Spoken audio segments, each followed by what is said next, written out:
마태복음 8장 14절에서 15절 말씀을 우리 한 목소리로 합독하겠습니다. 예수께서 베드로의 집에 들어가사 그의 장모가 열병으로 앓아 누운 것을 보시고 그의 손을 만지시니 열병이 떠나가고 여인이 일어나서 예수께 수종들더라. 아멘. 이번 주 강단 말씀이요, 예수님의 치유가 아니고요, 사역이라는 글자가 붙어요. 그죠? 예수님의 치유 사역이에요. 뭘 어떻게 치유했고 또 이것이 어떻게 사역이 되었는지 좀 생각을 많이 해봐야 되지 않나 하는 생각이 듭니다. 제가 성경을 읽으면서 절대로 풀리지 않던 숙제가 하나 있었어요. 문제가 하나 있었는데 그게 뭐냐면요, 예수님이 베드로의 집에 들어갑니다. 집에 누가 있죠? 장모가 있어요. 자, 예수님이 제자를 불렀잖아요. 그죠? 예수님 12제자를 부르면 우리가 지금 유 목사님이 그렇잖아요. 비서로 오라 하면 기분 나빠할 사람은 누가 있겠습니까? 당장 갈 거 아닙니까? 예수님이 나를 따르라 이랬는데 그물 다 버리고 쫓아가는데 이게 지금 경사입니까? 아닙니까? 난리 난 거예요. 이건 뭐 집에 서울대 누가 마을에 한 명 입학하면 플랜카드 걸지 않습니까? 학원에서 누구 한 명 서울대 갔다 플랜카드 걸어요. 예수님 제자 베드로, 갈릴리 어느 마을에서 예수님의 제자 베드로가 예수님 제자 됐다, 플랜카드 걸어야 돼요. 근데 왜 장모는 그죠? 열병에 걸려 누운 거야. 왜 이런 건 이제 설명이 안 되는 거죠. 이게 왜 그럴까? 그런데 예수님이요, 이 집에 들어가서 베드로의 장모를 그죠? 손을 잡아 일으켰다라고. 누가복음에 보면요, 손을 잡아 일으켰다라고. 안수했다 안 했어요? 안수도 안 했고요. 이 베드로 장모한테 이렇게 죽기 이런 것도 안 했어요. 그냥 손잡아 일으키니까 일어난 거예요. 이게 뭘까? 이게 뭔데? 이게 뭐 대단한 장면인데 이게 어떤 치유일까? 저는 진짜 생각이 많이 드는 거예요. 이게 무슨 의미지? 이게 해석이 안 되는 거예요. 주석책을 보면요, 주석은 참 이게 주석이 위험한 게 그 신학자 한 사람의 자기 의견을 그냥 적어 놓은 거예요. 자기가 깨달은 그 성경을 적어 놓은 거예요. 굉장히 위험해요. 아무 주석이나 볼 것도 없고요. 이걸 보면서 참 많은 생각이 들었어요. 베드로의 장모가 지금 굉장히 좋아하고 기뻐해야 될 건데 한번 생각해 보세요. 그물을 버려두고가 뭐죠? 베드로는 그거 먹고 살고 있던 거예요. 그렇죠? 그래도 나름 그 동네에서 어업으로 좀 잘 나가던 인물이었을 텐데 하루아침에 팽개치고 그렇잖아요. 그때도 유대인들이 그 시대에 돈이 있었잖아요. 결혼할 때 대출 내가지고 집 안 샀겠어요? 전셋집이든지 아무튼 샀든지 대출을 내가지고 샀을 거 아니에요. 결혼해가지고 이제 애 낳고 살고 있는데 다짜고짜 다 내려놓고 나 예수님 쫓아간다. 이자는 누가 낼 겁니까? 집세는 누가 내고, 전기세, 물세, 가스비 누가 냅니까? 낼 사람은 이게 베드로의 와이프가 누구한테 하소연 하겠어요?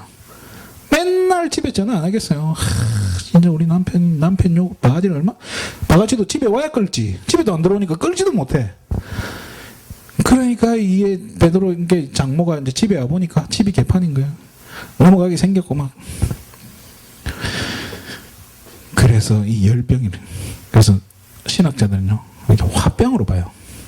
화병 나가 들어 누운 거예요. 지금 이 남편이 일을 안 하고 돈 벌어오던 남편이 다 처자식 다 팽개쳐놓고 맨날 싸돌아다닌다, 이래 열병이 들어 누운 거예요.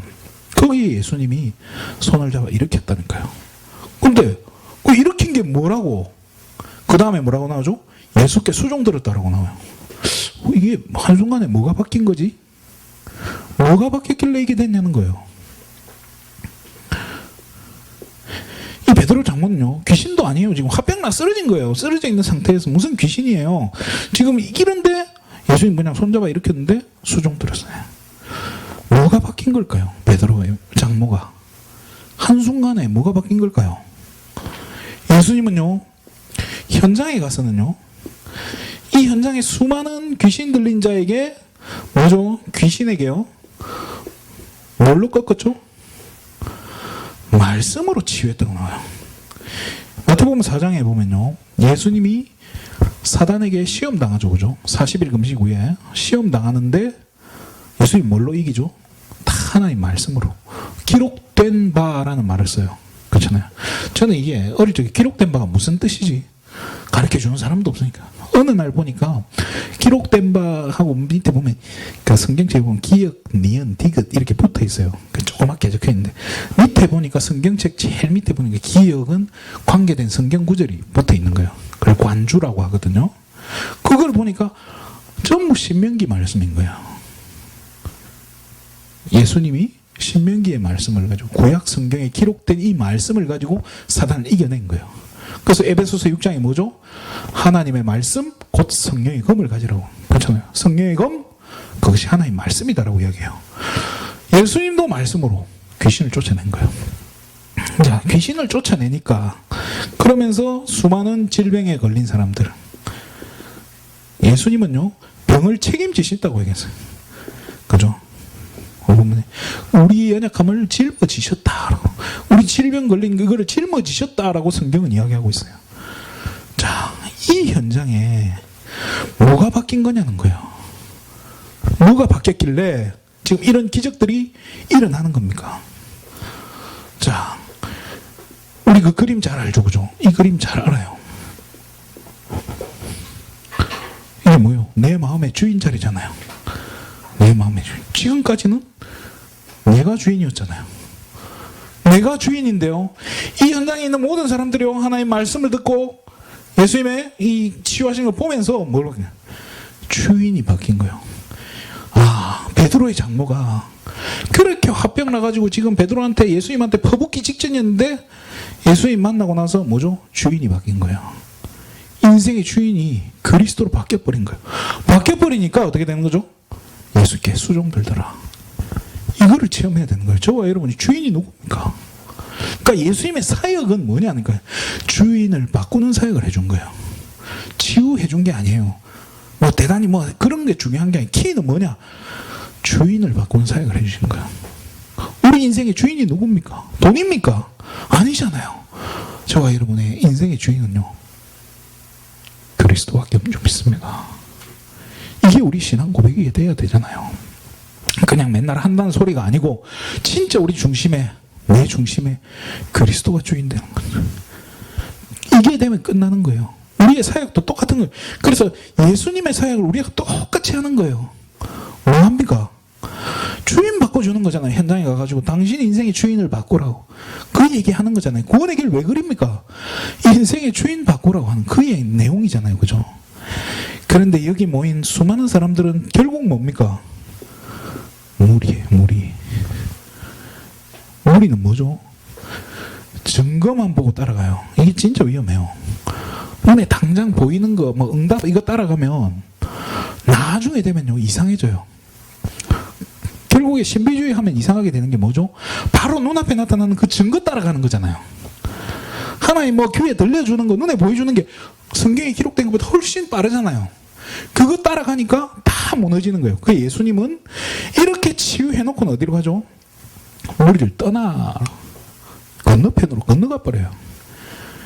그죠? 누구만 데리고 가죠? 무리는 놔두고 제자만 데려가는 거예요. 그러면 진짜 사역은 뭐냐? 그리스도로 주인을 바꾸면서 그리스도의 제자 되도록 만드는 게 이게 진짜 사역인 거예요. 이게 키예요. 그러면 한번 생각했으면 좋겠습니다. 우리가요 강단의 말씀을 받았잖아요. 받았으면 이거를 나한테 어떻게 적용시켜야 됩니까? 우리가 어떻게 붙잡아야 될까요?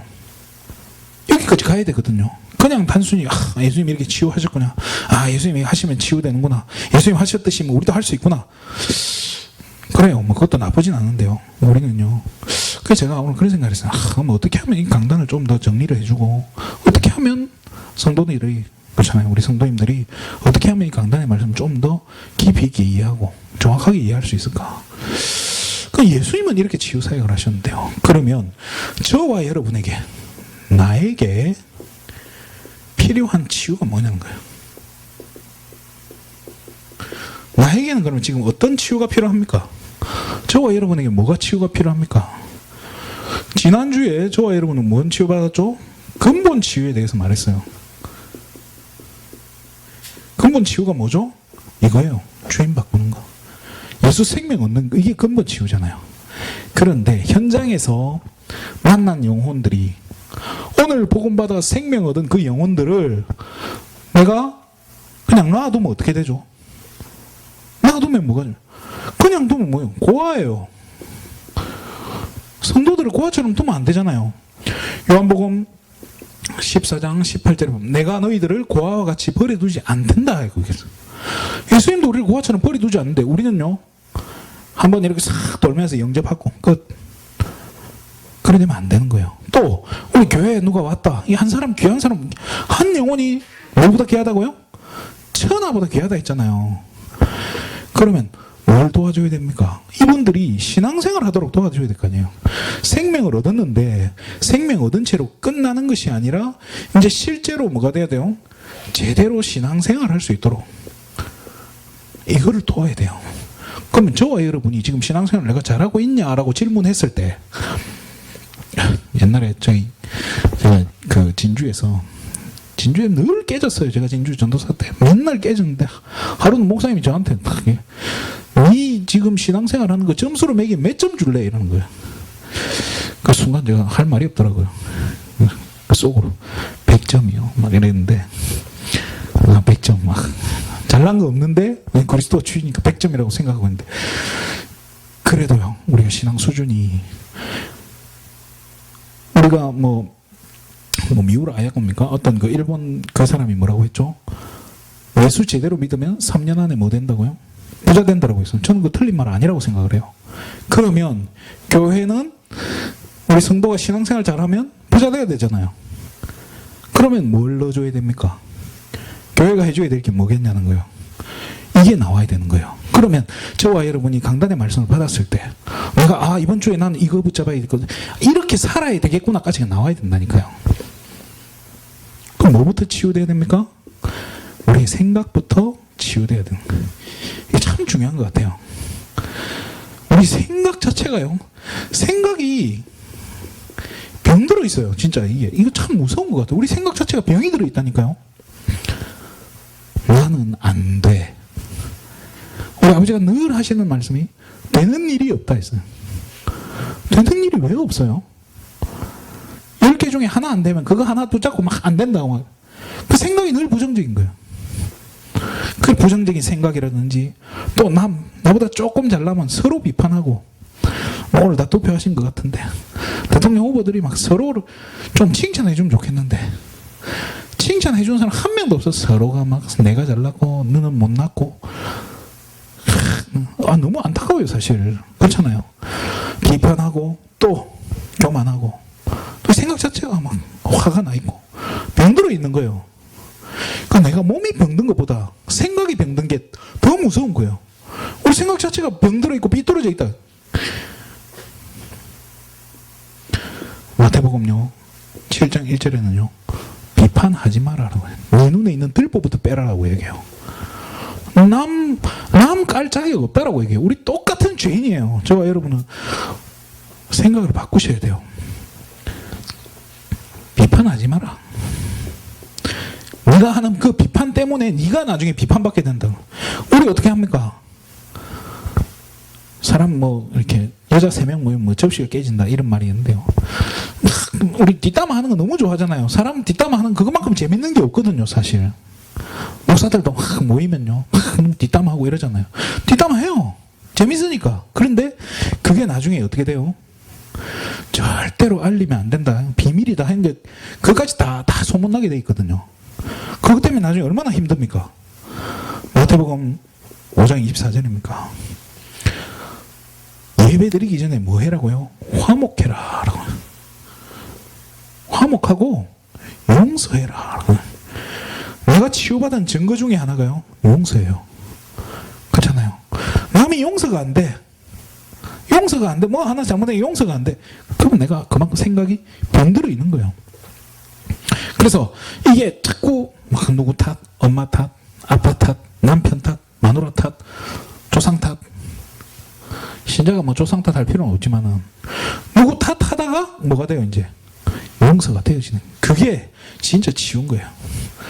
저와 여러분은요, 성도들이 또 새가족들이 또 현장에서 만난 사람들이 여기까지 가도록 이 생각이 고쳐줘야 신앙생활이 제대로 되는 거예요. 생각이 비뚤어져 있는데 신앙이 제대로 될까요? 어려워요. 자,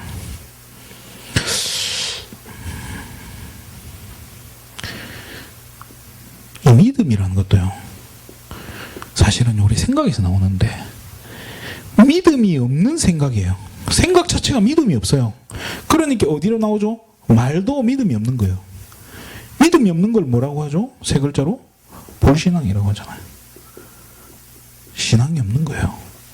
생각 자체가요, 믿으니까요. 그래서요, 늘 교회를 다니면서 교회 욕을 해. 교회를 다니면서 목사 욕을 하고, 교회를 다니면서 뭐 비판하고. 히브리서 11장 6절이죠. 믿음이 없이는 하나님을 기쁘게 할 수가 없다라고 했어요. 그래서 하나님께 나갈 때는 뭐 하죠? 언제 하나님께 나갑니까? 예배드리고. 우리가 하나님께 나아갈 때는 반드시 하나님이 살아계신다는 사실과, 내가 하나님께 나아갈 때 하나님은 나를 기뻐하시고 나에게 상 주시려고 하시는 분이라는 걸 알고 가라고, 믿고 가라고 성경은 이야기하고 있습니다. 저와 여러분이 생각이 치유가 안 되면요, 이 생각은요 반드시 뭐하고 연결되죠? 말과 행동으로 연결되게 있어요. 나오게 돼 있어요.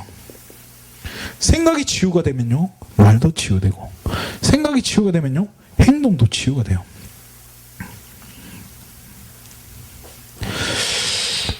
뭐 여러 가지 할 말도 많지만요, 이 성도들이 또 현장에 만난 사람들이요, 새가족들이 생각 치유할 수 있도록 우리는 어떻게 하면 도와줘야 되는 거예요? 그러면 이 불신앙과 이 부정적인 걸 고쳐줄 수 있는 건 사실은요 말씀밖에 없잖아요. 제대로 된 말씀을 제대로 심어주는 거예요. 두 번째로 삶을 치유해야 돼요. 이게요, 새가족들의 이게 생활 습관이 있잖아요. 성도들의 생활 습관이 있어요. 이게 굉장히 무너져 있는 사람들이 많거든요. 잘 안 되고, 뭔가 이렇게 뭐 이렇게 늦잠 잔다는 거지, 늦잠 잔다든지 뭐 게으르다는 거지, 또 뭐 여러 가지 있잖아요. 막 음식 저같이 막 아무거나 잘 먹고 너무 많이 먹고 뭐 폭식을 한다든지 이런 식습관, 그 생활 습관, 뭐 모든 이 습관들이 있잖아요.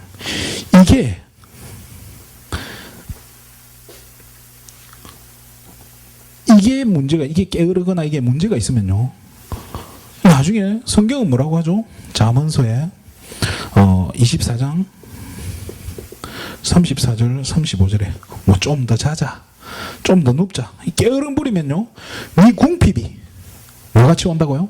강도같이 찾아올 거라고. 어느 날 쪽박차게 된다고. 그러면 신앙생활에도 이게 잘못된 신앙생활 못하게 하는 습관들이 있거든요. 꼭 주일날만 되면은 친구들한테 전화가 오는 내가 생활 패턴을 만들어 놨다. 그런데 내가 예수 믿었어. 주일날 교회 가야 되는데 친구들이 약속이 있는데 이걸 깰 수가 있어요. 쉽게 못 깬다니까요. 이런 부분을 우리는 치유해 줘야 되는 거예요. 딱 보고 새가족들이나 성도들을 보면요, 다 이 성도님들, 어떤 성도들 중에도 그런 분 있잖아요. 노는 게 더 좋아. 주일 스케줄이 없으면 교회 오고, 주일 스케줄이 있으면 안 오고, 이런 분들 꽤 많거든요. 고쳐줘야 돼요. 하나님은 예배드리는 자를 기다리고 있다고 했는데요. 두 번째, 생활하는 우리 삶의 환경들이 있거든요. 이게 참 무서워요. 그래서 맹모 삼천지교라는 말이 있잖아요. 맹자의 엄마가 자녀 데리고 공부시키려고 3번 이사했대잖아요. 장례식 꽃 만드는 가게 옆에다가 이사를 했더니 저거 아들이 맹자가 그거 하고 있는데 일단 장례식 그 꽃, 그 상녀에 붙이는 꽃 만드는 거 따라하고 앉아있길래 그 엄마가 이사를 했대잖아요. 저와 여러분의 환경이요, 우상숭배하는 환경이다. 집안이 우상숭배하는, 내가 집안을 깨뜨리고 막 바꿔버릴 수 있으면 좋은데 안 되면요, 빠져나와야 돼요. 또 내 환경 자체가 너무 이렇게 세상 문화에 너무 녹아있다. 이것 때문에 은혜 받기 힘들거든요. 그렇잖아요. 우리가 그렇게 내가 기도하고 은혜 받고 싶은데 내가 좋아하는 유행가 가사 한 두 소절만 들어도요, 우리 정신머리가요 금방 그쪽으로 빠지거든요. 기도한다고 눈 감으면 그게 더 생각나요. 치유해야 돼요. 그래서 이렇게 치유할 수 있도록 도와줘야 된다니까요. 사무엘상 7장 3절에 보면요, 뭘 버리라고 하죠? 우상들 다 내버리라고 성경은 이야기하고 있어요. 창세기 35장 2절에도 보면요, 야곱이 이 자기들이 가지고 있는 그 체질, 이것 때문에요, 이 환경 때문에 가족이 풍비박산나게 생긴 거예요. 이 야곱의 딸 디나가요, 그 옆마을에 이 문화 이거 보러 갔다가 강간을 당하잖아요. 그것 때문에 야곱의 아들들이요, 칼 들고 가가지고 그 마을에 있는 사람들 몰살시켜버려요. 몰살시키고 약탈하고. 그때 창세기 35장 2절이죠. 베델로 가자. 베델로 가자. 우리 우상 다 갖고 와. 땅에 파묻어 갖다 내버려. 그때 야곱이 사랑했던 라헬이 가져왔던 그 드라빔, 그 우상들 다 갖다 내버리잖아요.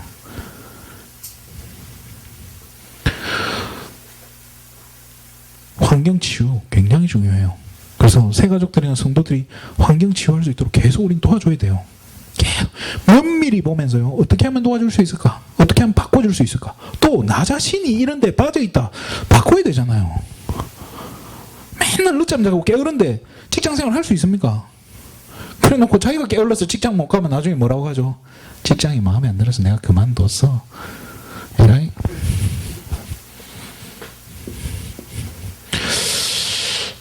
또 사는 방법이요,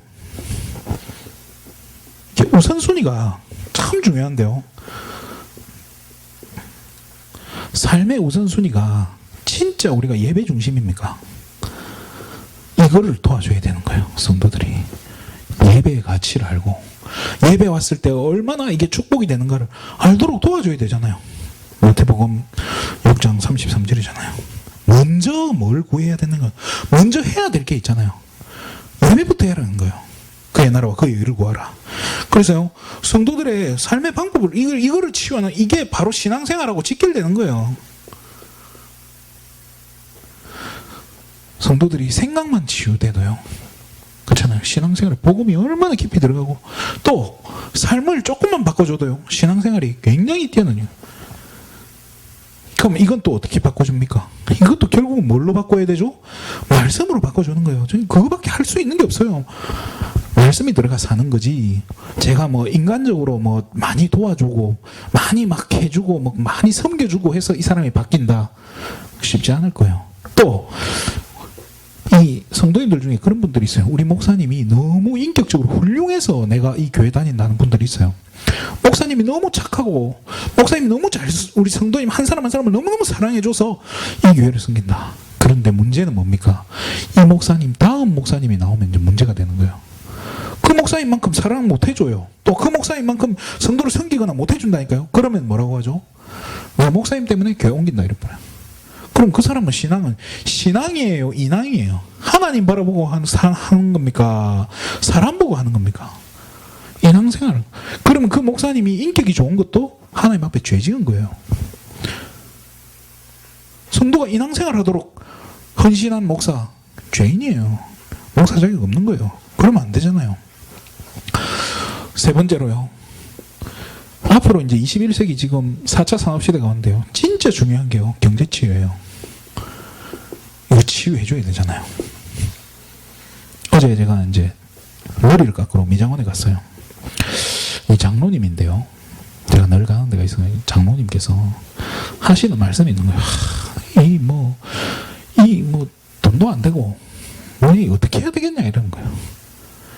그래서 제가, 근데 이분이 뭐 요즘 뭐 부동산에 빠꼼한지 뭐 이 동네에 뭐 몇 군데 자기가 샀대요. 돈도 없는 쓰면서 막 대출 내가지고 이제 전세 끼고 사고 뭐 이런 거 있잖아요. 이렇게 한 거예요, 머리를 써가지고.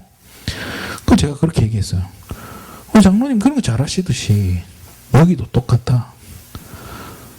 교회 청년, 당신 교회에 청년 있지 않냐? 좀 어리버리해 보이고 막 아무것도 안 하고 있는 미래 없어 보이는 그 청년 불러가지고 미용 가르쳐 줘라. 그래서 싸게 주면서 직원으로 써라. 그리고 이 친구 실력 붙으면 떼줘라. 그리고 당신 하나 더 열어라. 그 한 10개 정도 열면 당신 그 10%만 받고 해도 지금 하는 것보다 훨씬 편하게 할 수 있지 않냐. 별거 아닌데요. 그게 세상 말로 레버리지라고 하고요.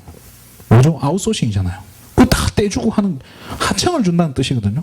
그럼 나는 그거, 성도님들이요. 다 이 뭐죠? 신앙생활이 구멍가게 수준의 신앙생활이니까 응답도 구멍가게 수준으로 받는 거예요. 그렇잖아요. 그렇게 하면 안 돼요.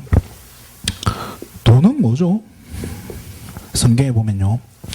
요셉이 팔려갈 때 뭐 받죠? 돈으로. 형들이 요셉을 팔 때 돈 받고 팔아요. 그러면 지금부터 몇 천 년 전부터 돈은 있었다는 거잖아요. 사실은 처음부터 인류가 살고 이 땅에서 번성하면서부터 생긴 문화가, 이게 컨텐츠 중에 하나가 돈인 거예요. 그렇잖아요. 이거는 제가 봤을 때 이건 하나님이 만들어 놓은 시스템이에요. 언제까지 물물 교환할 겁니까? 그렇잖아요. 내가 뭐 이렇게 컴퓨터 하나 사려고 쌀 수십 가마니를 갖다 줄 수는 없는 거잖아요. 그래서 이 돈이란 게 나왔어요. 가치를 보장해 주는 거잖아요. 돈이라는 게. 그죠? 그런데 우리는요, 여기에 너무 무지한 거예요. 가르쳐 주질 않아요. 누가 그러더라고요. 어떤 목사님이 우리나라에 신앙생활 하는 사람 중에 왜 이건희 회장 같은 사람 안 나오냐고. 신앙생활 하는 사람 중에 이렇게 돈 많고 이런 사람들이 왜 재벌들이 안 나오냐라고 묻는 거예요. 뭐라고 대답했죠? 신자들 중에 그런 경제를 담을 만한 그릇을 갖춘 사람이 없다라는 거예요. 그러면 우리가 특히 신자들이요, 경제에 대해서는, 돈이 아니고 이 경제에 대해서는 너무 무지한 거예요.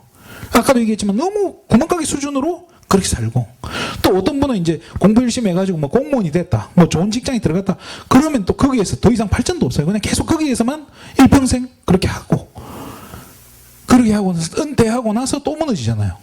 사업에 손댔다가 돈 날려먹고, 이거에 손댔다가 날려먹고, 치킨집 하다가 또 날려먹고, 피자집 하다가 또 날려먹고. 이제는요, 이런 부분도 어디에서 가르쳐야 되나요? 교회가 가르쳐 줘야 되는 거예요. 사실은 이 참 어려운데, 언제까지 우리 지금 후대들이 바보로 만들어야 돼요? 남들한테 등쳐먹히고 사기당하고 살아야 되냐는 거예요. 마태복음 6장 24절에서 25절에 보면요, 24절에는 재물을 이야기해요. 사람은 재물과 하나님을 같이 섬길 수 없다. 그래 놓고는 25절에 이렇게 말해요. 목숨이 재물보다 귀하지 않냐라고 딱 얘기해요. 맞잖아요. 말은 맞거든요. 목숨이 재물보다 귀하지 않냐. 근데 돈 때문에 사람 죽인 시대잖아요. 그렇잖아요. 필리핀에는요, $100 주면 사람 죽여주는 거 일도 아니에요. 성경 이렇게 기록되어 있는데 우리는 뭐죠? 이 완전히 뭐죠? 우선순위가요, 돈이 우선인 거예요. 돈을 하나님보다 더 앞에 두고 있는 거예요. 그러니까 신앙생활을 하다 보면요, 보이잖아요. 이분은 돈이 우선이구나. 돈이 하나님보다 앞에 있구나. 믿음 좋은 것 같은데 사실은 돈을 바라보고 있구나. 큰 응답받기 힘들어요. 그럼 결국에 진짜 이거 돈 따라가면 누가 틈탑니까? 사단이 틈타잖아요. 왜 우리 후대들이 이렇게 돼야 됩니까? 마태복음 6장 32절에 보면요, 우리의 모든 필요를요, 하나님 다 알고 계신다는 거예요. 그렇잖아요. 제가 필요로 하는 게 뭔지 하나님도 다 알고 계시고, 우리가 진짜 뭐를 지금 가장 우리에게 필요한지 하나님 알고 계시고 주신다라고 성경은 약속했어요. 우리가 받아야 되는 게 신앙생활인 거예요. 그래서 받도록 도와줘야 될 거 아니에요. 이거 하나님 다 알고 계신다 했는데.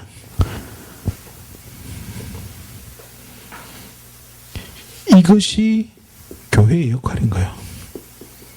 교회가 해야 될 지금 중요한 역할 중에 하나인 거예요. 이런 부분 여러분 안 가르쳐주면서 3년 있으면 부자 된다. 뭐 가르쳐주고 있을까요? 그건 신비하는 거 이상한 거 가르쳐주고 있고, 뭔가 율법하는 거 가르쳐주고 있고, 그러면 신앙생활 하면 이게 신앙생활이고, 이렇게 하다 보면 축복받는다. 뭘 축복받아요? 이 우리의 필요를요, 하나님 알고 계신다고 성경은 분명히 이야기하고 있어요. 그렇잖아요. 그럼 뭐, 우리가 뭐, 이거 하면 축복받, 뭐 하면 축복받고, 그런 거 아니에요. 하나님 알고 계시고, 하나님 채워가시는 거예요. 저와 여러분이요, 이 부분에 치유받아야 돼요. 그래서요, 규모를 갖춰야 돼요. 그릇을 갖춰야 돼요. 하나님이 한 100억쯤, 이 소망교회 한 1000억쯤, 한 1조쯤 부어줘도 교회가 전혀 흔들리지 않고, 교회가 성도들이 갈등하고 쪼개지지 않고, 그렇잖아요. 믿음으로 원내스 돼가지고 이 돈 가지고 우리는 어떻게 하면 선교할까? 이 돈 가지고 우리가 어떻게 하면 후대 살려내고 이 지역의 문화를 바꾸고 흑암 꺾을까? 그렇게 성도 원내스 된다. 하나님 돈 안 주겠어요? 당연히 주지. 옛날 같은 호황, 1960년대 같은 경우는요, 미국이 얼마나 잘 나갔냐 하면요, 미국 돈이, 달러를 기축통화라고 하잖아요. 기름을 사려면요, 달러로 사야 돼요. 우리나라 돈 가지고는 기름을 못 사요. 그러니까 모든 사람들이 달러를 가지려고 하는 거예요. 옛날에 TV를 봤는데, 김일성이가, 우리 북한의 김일성이 러시아에 선물을 엄청 보낸 거예요. 자개농, 아주 비싼 도자기 이런 걸 막 어마어마하게 선물을, 집 한 채를 그냥 선물로 세트로 싸가지고 보낸 거예요. 가구, 뭐 도자기 이런 모든 필요한 거 다 갖다 주는 거예요. 뭐 받으려고? 지원 받으려고. 김일성이 얘기했대요.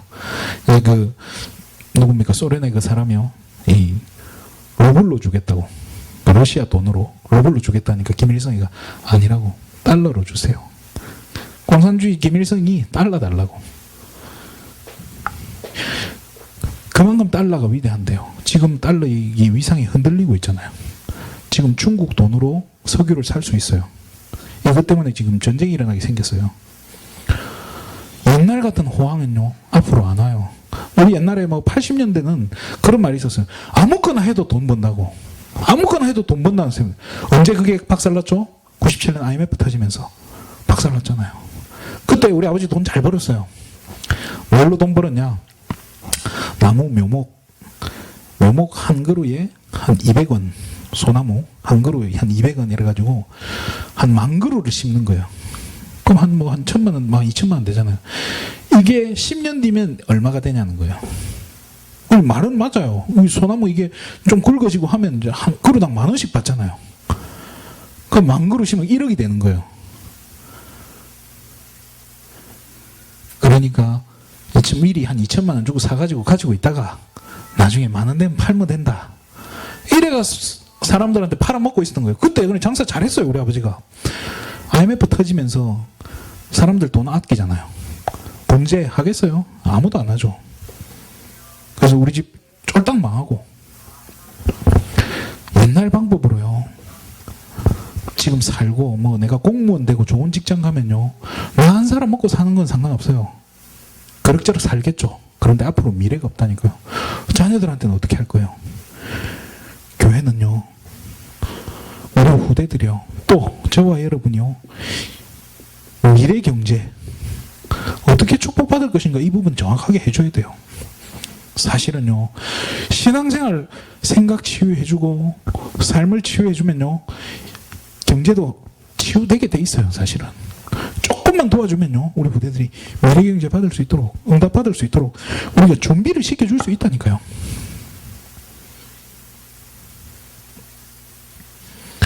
그래서 저는 교회에서 애들한테 뭐 비싼 거 사주고, 교회 오면 뭐 사주고 먹이고 별로 안 좋아해요. 옛날에는 그게 통했어요. 근데 이제는 21세기고요. 이거 했다가는 큰일 나요. 아이들 다 베려요. 절대 안 되고요. 신앙생활 제대로 심어줘야 돼요. 그래서요, 저와 여러분에게 붙여준 영혼은요, 그렇잖아요. 한 영혼이 지금 천하보다 귀하다고 했는데 한 영혼이 살아났잖아요. 이게 저와 여러분 책임을 져야 돼요. 사실은 책임감 있게 행동해야 돼요. 뭐 한 빠지고 뭐 한 놔둬버리고 조금 알아서 잘하겠지 팽개쳐버리고, 그 피값을 누구한테 찾는다고요? 나중에? 너한테 찾는다고요. 하나님 그렇게 말씀하셨는데요. 우리 성도들한테 필요한 치유들요. 생각 치유해줘야 돼요. 삶 치유해줘야 돼요. 올바른 신앙생활 할 수 있도록. 사람 안 바라보고 하나님 바라보도록 도와줘야 돼요. 돈 안 바라보고 하나님 바라볼 수 있도록 도와줘야 돼요. 히브리 11장 6절이잖아요. 우리가 하나님 바라보게요. 이 생각 자체가요, 불신앙하는 게 아니라 믿음으로 하나님 바라보고, 그죠? 믿음 가지고 도전하도록 도와야 돼요. 그리고 뭐죠? 이사야 40장 31절이잖아요. 오직 여호와를 앙망하는 자에게는 뭘 주신다고요? 새 힘을 준다고요. 게으르고 무너져 있는 내 삶, 여호와를 앙망하는 자에게는 하나님 새 힘 주신다니까요. 그 주시는, 하나님 주시는 새 힘 가지고 뭐하죠? 도전하는 거예요. 세 번째로요, 빌립보서 4장 19절이죠. 우리의 모든 하나님 필요를 하나님 채우신다라고 얘기했어요. 어떻게 해요? 뭐 할 때 채우냐는 거예요. 저와 여러분이 복권 사면 하나님 우리 필요를 채우십니까? 옛날에 어떤 사모님이 그러더라고요. 교회 돈 없다니까 우리 40일 금식하고 복권 사자고. 그렇게 하면 저도 하겠어요. 2번이라도 하겠다. 40일 금식. 하나님은요, 뭐 할 때, 저와 여러분이 전도자의 삶을 살 때, 예수님이 하셨던 이 사역을요, 저와 여러분이 할 때요, 하나님 우리 모든 필요를 채우신다는 거예요. 그래서 진짜 전도자로 살 때 3년 안에 하나님이 부자를 안 만들어준다. 거짓말인 거예요. 경제 응답 받아야 돼요. 우리 후대들도 이 응답 받도록 우리는 도와야 돼요. 교회가 이 역할 못 해준다. 그럼 교회 문 닫아야 되잖아요. 앞으로는 진짜 문 닫아야 돼요. 우리는, 제가 이번 강단 말씀을 생각하면서 정말로 중요한 것들을 우리가 많이 찾아야 돼. 생각이 많이 들더라고요. 아, 이런 거 치유해줘야 되는구나. 예수님이 장모 손만 잡아 일으켰는데 주인이 바뀌어버리니까 베드로 진짜 이렇게 그 한이 많던 여자가요, 예수께 수종 들었던 거죠. 인생이 바뀌어버린 거예요. 아무것도 문제 안 되게. 우리 성도들이 많은 어려움이 있고 많은 갈등 가운데 있고 여러 가지로 힘들고 병들어 있고 경제 때문에 어려움 당하고 있는데 여기에서 우리는 끄집어내줘야 되잖아요. 저와 여러분이 지금 전도자로 하나님께서 부르셨는데 예수님이 하셨던 것보다, 예수님이 말씀하셨죠, 더 큰 일을 할 수 있다고. 저와 여러분이 정말로 하나님이 원하시는 그 사역하는 최고 축복된 자리에서 승리하시기를 주님의 이름으로 축원드립니다. 기도하겠습니다. 하나님 참으로 감사를 드립니다. 이번 한 주간에 우리 삶의 현장에서 예수님이 하셨던 이 치유사역, 우리 삶의 현장에서도 그대로 일어나게 해주시고 우리의 삶 가운데 또 우리가 만난 영혼들 한 명 한 명들 살려내는 하나님 최고 축복된 귀한 한 주간 되게 하여 주시옵소서. 예수님의 이름으로 기도드립니다. 아멘. 우리 찬양하겠습니다. 400